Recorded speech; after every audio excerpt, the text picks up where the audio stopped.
যশোরের চৌগাছার কপোতাক্ষ নদের তীরে চলছে 10 দিনব্যাপী পীর বলুহ দেওয়ানের মেলা। জমায়েত হয়েছে হাজারো হাজারো অনুরাগী। হাজরাখানা গ্রামসহ আশেপাশে বসেছে গ্রামীণ মেলা। মেলায় বিভিন্ন পণ্যের পসরা সাজিয়ে বসেছেন দোকানিরা। প্রায় 200 বছর ধরে ভাদ্র মাসের শেষ মঙ্গলবার যশোরের চৌগাছায় কপোতাক্ষ নদের তীরে পীর বলুহ দেওয়ানের রওজা শরীফকে ঘিরে বসে মেলা। ভক্ত অনুরাগীদের পদচারণায় উৎসবমুখর পরিবেশ বিরাজ করছে মেলা প্রাঙ্গণে। শুধু আশেপাশের গ্রাম থেকে নয়, দূর দূরান্ত থেকে অনেক দর্শনার্থীও আসেন মেলা দেখতে। এ সময় মেয়ে ও জামাইকে দাওয়াত দেয়া রেয়াজ আছে। ঈদ কুরবানিতে মেয়ে ছেলে যদি আসতে নাও পারে, এই বলুর মেলায় জামাই এবং মেয়ে শ্বশুর বাড়ি অবশ্যই আসে। মেলায় শিশুদের জন্য নাগরদোলা, নৌকা, ট্রেন সহ নানান রকমের খাবারের দোকানের ব্যবস্থা আছে। ওয়ালটন টেলিভিশন মাত্র 25,490 টাকায় পাচ্ছেন গুগল টিভি।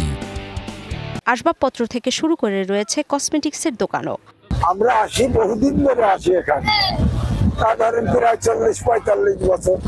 অনেক কিছু দেখছি, কসমেটিক্স অনেক কিছু দেখে মন চাইছে অনেক কেনাকাটা করতে। আমি আমার হাজবেন্ডের সাথে এসেছি মেলায়। মেলাটা অনেক বড়, দেখে অনেক ভালো লাগলো। মেলাটা সবই ঘুরে দেখলাম, অনেক সুন্দর আর ভালো লাগলো।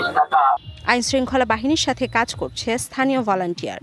ভলেন্টার অত্যন্ত চৌকাশ ভলেন্টার রাখা হয়, প্রশাসন থাকে আমাদের সাথে। আগামী যে 8 দিন আছে, আমরা আশাবাদী যে খুব সুন্দর করে মেলাটা পরিচালনা করতে পারবো ইনশাল্লাহ। কথিত আছে পীর বলুহ দেওয়ান অলৌকিক ক্ষমতার অধিকারী ছিলেন। তার জন্ম থেকে মৃত্যু পর্যন্ত জীবনের প্রতিটি মুহূর্ত ছিল রহস্যজালে ঘেরা। DBC news desk.